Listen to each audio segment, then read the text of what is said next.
जब वो हारते हैं तो ईवीएम मशीन खराब हो जाती है, यानी कि उनको जनता जो वोट दे रही है उनको जनता पे विश्वास नहीं है। ये सिर्फ एक जो छोटे तबके के लोग हैं जिन्हें डरा धमका के रखा गया है। ईवीएम हैक का सिर्फ उसके सामने एक ठांठस बनाया जाता है ताकि उन्हें लगे हमारा वोट का सही इस्तेमाल नहीं हो रहा है। बाकी ईवीएम पे मेरा या हमें तो लगता है जो भी एक पढ़ा लिखा नागरिक होगा वो ईवीएम पे शक नहीं करेगा। नहीं, ईवीएम को हैक नहीं किया जा सकता। अगर ऐसा होता तो लगभग 20 बरस से यूज़ हो रही है, अब तक वो बंद हो चुकी है। जयंत चौधरी के ऊपर 10 मार्च को हार का ठीकरा फोड़ेंगे। आपका क्या नाम है सर? नरेंद्र सिंह, आप कहाँ से हैं? तिरवा विधानसभा।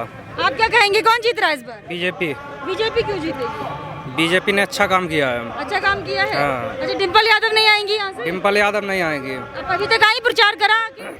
डिम्पल यादव यानी जब सौरिक में सभा कर रही थी तो उनके कार्यकर्ताओं द्वारा वोटिंग की गई और फिर वो उसी सभा में कहती हैं कि हम भैया आएंगे उनसे कहेंगे।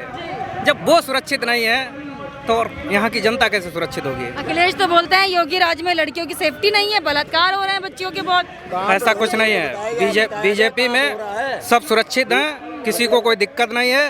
रात के अब यानी जैसे पहले 6 बजे के बाद में लोग घर से बाहर नहीं निकलते थे, अब रात में आधी रात में बहन बेटियां बाहर जा सकती हैं, कहीं कोई छेड़ने वाला नहीं है, सब गायब हो गए। और ये जो बोल रहे हैं अखिलेश यादव साइकिल के बटन दबा रहे हैं लेकिन पर्ची कमल की निकल रही है, बीजेपी गड़बड़ी कर रही है। उनका जनाधार नहीं है, जनाधार नहीं है। थोड़े लोग हर चुनाव में वो एक नया साथी लेके आते हैं। 2017 में राहुल गांधी को लाए, उन पे हार का ठीकरा फोड़ा और फिर इसके बाद में 2019 में मायावती जी को लेके आए, फिर हार का ठीकरा उनके ऊपर फोड़ा कि हमारे कार्यकर्ताओं ने और वोटरों ने वोट दिया लेकिन उनका वोट हमारे को ट्रांसफर नहीं हुआ।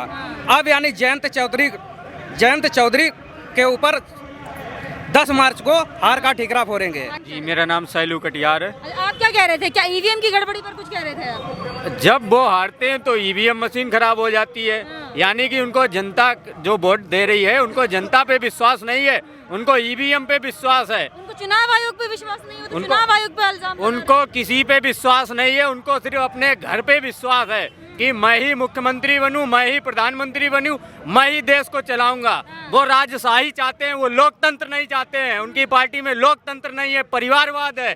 वो लोग परिवारवादी हैं, वो देश में लोकतंत्र नहीं चाहते हैं। उनको देश पे राज करना है। वो 75 साल से जो लोकतंत्र कायम हुआ है वो उसकी हत्या करना चाहते हैं, इसलिए वो ईवीएम पे ठीकरा फोड़ते हैं। यूपी में कितना विकास किया अखिलेश ने? यूपी में उन्होंने कुछ भी विकास नहीं किया है, सिर्फ उनके परिवार का विकास हुआ है, उनके एक समूह का विकास हुआ है, एक वर्ग का विकास हुआ है। थोड़ा नहीं, बहुत विकास हुआ है। पूरे शिक्षा क्षेत्र में उनका कब्जा है। उन्होंने नकल व्यवस्था की है। आज लड़के रोजगार की बात कर रहे हैं। नकल करके जो बच्चे पास हुए हैं वो रोजगार मांग रहे हैं। अरे पढ़ने वाले बच्चे मेरे साथ के आज सब जॉब में, बड़ी बड़ी मल्टीनेशनल कंपनियों में बड़े बड़े गवर्नर पदों पे हैं, बड़े बड़े सरकारी पदों पे पढ़ने वाले बच्चे। और जो भी लड़के नकल पास हुए, एक भी बच्चा नौकरी में नहीं है। हाँ, प्राइमरी टीचर जरूर हो गए हैं। उनके 2012 से या उनके कार्यकाल में या उनके पिताजी के कार्यकाल में पास हुए बच्चे प्राइमरी स्कूलों में टीचर हैं और बड़ी बड़ी सैलरियां उठा रहे हैं। मगर जो पढ़ने वाले बच्चे हैं वो योगी सरकार में भी और मोदी सरकार में भी रोजगार पा रहे हैं। और ये जो लैपटॉप बांट रहे हैं स्टूडेंट्स को, इस पर क्या कहेंगे? ये लालच है या फिर सच में दे देंगे या जुमलेबाजी? देखिए, योजना तो अच्छी है मगर ये लालच है पूरी तरीके से। मगर बच्चों को अगर मिलता है, लैपटॉप इनफ है क्या? लैपटॉप लेके संतुष्ट हो जाएंगे आप लोग? नहीं, हमें कुछ नहीं चाहिए। हमें अच्छी शिक्षा चाहिए, अच्छी कानून व्यवस्था चाहिए, अच्छी चिकित्सा चाहिए, समाज में सभी के प्रति प्रेम भावना हो, ऐसी सरकारें चाहिए। हमें वर्ग और जाति में बांटने वाले लोग नहीं चाहिए। हमें सबका साथ, सबका विकास करने वाले लोग चाहिए। और हमें ऐसे लोग चाहिए जो ये कहें कि सभी लोग प्रयास भी कीजिए, जो आगे बढ़े। हम सभी के प्रयास से आगे बढ़ेंगे। सरकार का भी साथ हो, साथ में हमारा भी साथ हो। हमें अच्छी शिक्षा चाहिए, हमें रोजगार की व्यवस्था मिले। अब हमसे टैक्स लीजिए, हमारे टैक्स को अच्छी तरीके से डिस्ट्रीब्यूट कीजिए। हमें ऐसी सरकार चाहिए। हमारे टैक्स को ये फ्री में, आप अभी सरकार में नहीं आए, आप कैसे कह सकते हैं कि हम आपको ये देंगे, ये देंगे, ये देंगे? वो तो आप सत्ता में नहीं है तो आप कैसे कह सकते हैं कि हम आपको 5,000 रुपए देंगे, हम आपको लैपटॉप देंगे? आप सत्ता में आइए, उसके बाद आप हमारे लिए काम करके दिखाइए। ये जब सत्ता में थे तब दिया कुछ फ्री, तब दिया था कुछ अखिलेश ने? दिया था। हाँ। कानून व्यवस्था पे एक लोगों का रास्ता, हमारी तो सुनी नहीं जाती थी। दंगे आए दिन होते थे इसी कन्नौज की गलियों में। खुशबू की गलियां हैं, यहाँ पे दंगे हुए हैं। कम से कम 100 से 150 लड़कों की जिंदगी बर्बाद कर दी उस सरकार ने, समाजवादी सरकार ने। अरे मैंने देखा 3 दिन ये गलियां, पतली पतली गलियां सुनसान रही हैं, कन्नौज की गलियां, ये समाजवादी सरकार में। आज 5 साल हो गए, एक भी दंगा नहीं हुआ है। कोई भी फसादी सीधा गलियों से निकल जाता है, बेटियों पे गलत नजर नहीं डालता है। कोई भी कन्नौज में ना ही बेटी के साथ गलत घटना घटी है इन 5 सालों में, ना ही पुलिस का कोई भी काम सुनने में आया कि उसने FIR नहीं लिखी या कोई किसी पे कार्रवाई नहीं हुई कि आप उस जाति के हैं तो आपकी रिपोर्ट नहीं लिखी जाएगी। सभी के साथ अखिलेश सरकार में जाति देख के रिपोर्ट लिख देते क्या? बिल्कुल 100%। अगर मैं किसी भी वर्ग का हूँ और मेरी अगर उस वर्ग से लड़ाई हो जाती है तो मेरी कहीं सुनवाई नहीं होती थी, कहीं सुनवाई नहीं होती थी। देखिए जिस तरीके से कानून व्यवस्था पर ये लोग बात कर रहे हैं, बता रहे हैं कि 5 साल में एक भी दंगा नहीं हुआ, लेकिन अखिलेश की जब सरकार हुआ करती थी तो जातिवाद होता था, कोई सुनवाई नहीं होती थी। आपका क्या नाम है? मोहित।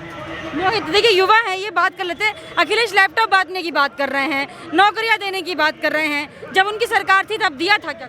हाँ, उनकी सरकार थी, अपना बांटते हैं, क्या करें। पर इस समय जो हमारी सरकार है ये इतनी सुदृढ़ सरकार है कि इस सरकार को दोबारा आना चाहिए। और जो ये इस समय व्यवस्था इन्होंने करके रखी है, यही व्यवस्था को हम आगे और अपनाएं, तो इस तरह की सरकार मैं दोबारा लाना चाहता हूँ। लगातार आनी चाहिए? बिल्कुल लगातार आनी चाहिए, क्योंकि इस सरकार से ही हम लोगों का फायदा है। फायदा है योगी सरकार से? हम लोगों का फायदा ये है कि सुरक्षा व्यवस्था मजबूत है, हम लोग कहीं भी जा सकते हैं। किसी से लड़ाई दंगा भी होता है तो हमारी सुनवाई होती है, थाने में, कचहरी में, कहीं भी अगर किसी प्रकार की अगर हो जाती है व्यवस्था तो वहाँ पे हमारी सुनवाई होती है। आपका क्या नाम है? जी मेरा नाम प्रशांत है। अच्छा प्रशांत, आप क्या करते हैं?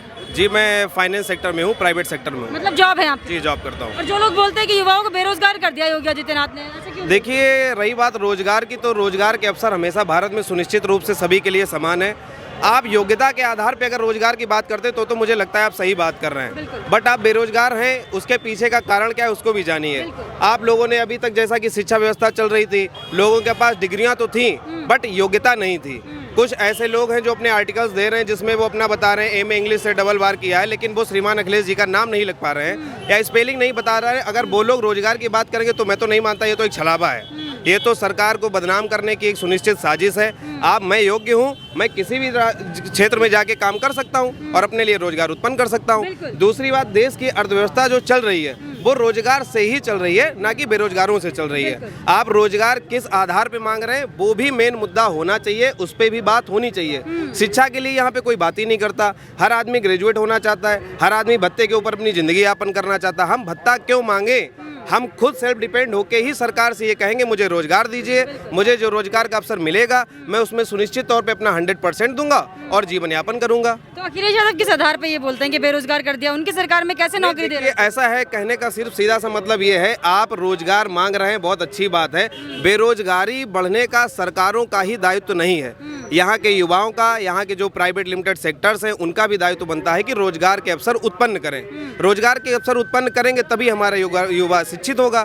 युवा शिक्षित होगा, उसके बाद ही वो अपने लिए सही और गलत में फैसला कर पाएगा। युवा किसकी तरफ जा रहा है? देखिए युवा का रही बात, तो मैं भी प्राइवेट सेक्टर से हूँ। सरकारों से मेरा सिर्फ निवेदन ये है, किसी भी क्षेत्र की सरकार हो, किसी भी वर्ग की सरकार हो, आपको ये तय करना है कि सिर्फ जो राजनीति है वो जातिवाद पे नहीं होनी चाहिए। जो राजनीति है वो होनी चाहिए युवाओं को आगे क्या प्लेसमेंट मिले, उनके लिए क्या अवसर हम उत्पन्न करें जिससे कि वो युवा शिक्षित हो। रही बात वोट की, तो वोट तो हमारा अधिकार है, हम खुद अपना सही और गलत में फैसला कर सकते हैं। इसके लिए मुझे किसी भी एडवर्टीजमेंट की जरूरत नहीं, ना ही किसी भाषण की जरूरत है। अच्छा, और EVM पर भी बोल दीजिए, EVM हैक करने की बात कर रहे हैं। भारत में एक लोकतांत्रिक देश है। बाकी रही बात EVM की, तो देखिए चुनाव आयोग अपने आप में बहुत ही सक्षम है चुनाव कराने में। EVM हैक किया जा सकता है? बाहर देश से एक मशीन मंगाई जाती है। जहाँ तक मेरी क्वालिफिकेशन का सवाल है, देखिए ये कोई क्षेत्रीय मुद्दा नहीं है EVM, ये UN से ही ऑपरेट होता है। अगर ऐसी कोई बात होती है तो सीधी सी बात है, हमारे जो अंतर्राष्ट्रीय समूह है, जो संगठन है, वो भी इसमें अपना हस्तक्षेप कर सकते हैं। ये सिर्फ एक जो छोटे तबके के लोग हैं जिन्हें डरा धमका के रखा गया, ईवीएम हैक का सिर्फ उसके सामने एक ठांठस बनाया जाता है ताकि उन्हें लगे हमारा वोट का सही इस्तेमाल नहीं हो रहा है। बाकी ईवीएम पे मेरा या हमें तो लगता है जो भी एक पढ़ा लिखा नागरिक होगा वो ईवीएम पे शक नहीं करेगा। बिल्कुल, तो ये बरगलाने की एक तरीके से कोशिश की जा रही है। आपका क्या नाम है सर? स्वर्ण कुमार सिंह। अच्छा, आप क्या कहेंगे सर, ईवीएम को हैक किया जा सकता है क्या? नहीं, ईवीएम को हैक नहीं किया जा सकता। अगर ऐसा होता तो लगभग 20 बरस से यूज़ हो रही है, अब तक वो बंद हो चुकी है। नहीं, इतने सारे इलेक्शन हो गए, पंजाब में हुआ, दिल्ली में हुआ, राजस्थान में, बंगाल में, तब क्यों नहीं हुआ था हैक? तब बीजेपी के फेवर में क्यों नहीं आया था उनका? वो जो लोग केवल और केवल जीत में ही अपनी राजनीति समझते हैं और जब उन्हें पराजय का मुख देखना पड़ता है तो उसके लिए वो बहाने गढ़ते हैं और जनता को बरगलाने के लिए इस तरीके की बात की जाती हाँ, है। तो ईवीएम हमेशा उत्तर प्रदेश में ही हैक होता है। हाँ, हमेशा यही हैक होता है। उत्तर प्रदेश में ही होता है। चलिए ठीक है, तो देखिए लोगों से लगातार मैं बात कर रही हूँ ईवीएम पर। इनका कहना है कि ईवीएम हैक नहीं हो सकता है क्योंकि ईवीएम एक ऐसी मशीन है जिसको बाहर से भी ऑपरेट किया जाता है और ऐसी मशीन है जिसको हैक नहीं कर सकता है कोई भी। तो लगातार देखिए लोग इस तरफ है, तो आ जाइए अंदर आ जाइए, इधर भी एक बार बातचीत कर लेते हैं इन लोगों से, क्योंकि योगी आदित्यनाथ का जो है वहाँ पर भाषण चल रहा है और ये लोग जो है योगी आदित्यनाथ का भाषण जो है सुन रहे हैं। इस तरफ से अगर आप सुन पा रहे हैं तो योगी आदित्यनाथ यहाँ पर लोगों को संबोधित कर रहे हैं। तो मैं भीड़ के अंदर आ गई हूँ, लोगों से बातचीत कर लूंगी। भैया, योगी आदित्यनाथ बोल रहे हैं, वहाँ से क्या कहेंगे? उनके लिए, हाँ, योगी जी के लिए बोल दीजिए कुछ। योगी जी के लिए दोबारा पुनः मुख्यमंत्री बनने जा रहे हैं और क्या है। पुनः मुख्यमंत्री बन जी रहे हैं? जी जी बिल्कुल। अच्छा, डिम्पल यादव का कुछ होगा कन्नौज से? अब वो यहाँ आई नहीं कभी, नहीं आई तो उनका होगा क्या? प्रचार करने भी नहीं आई? नहीं। अच्छा, और अखिलेश यादव बोल रहे हैं कि ईवीएम हैक कर रही हैं बीजेपी वाले। हार रहे इसलिए कह रहे हैं। हार रहे हैं इसलिए। अच्छा, योगी आदित्यनाथ ने क्या क्या सुविधाएं दे दी आप लोगों को? एक सुविधा हो तो हम आपको बताएं, सारी सुविधाएं दी उन्होंने सब एक गरीब को। अच्छा, अखिलेश नहीं दे पाए थे? अखिलेश ने गुंडागर्दी दी, लूटपाट दी, अपने चेले चमचों को मतलब करोड़पति बनाया, यही सब कुछ दिया उन्होंने। यही सब कुछ जी। चलिए।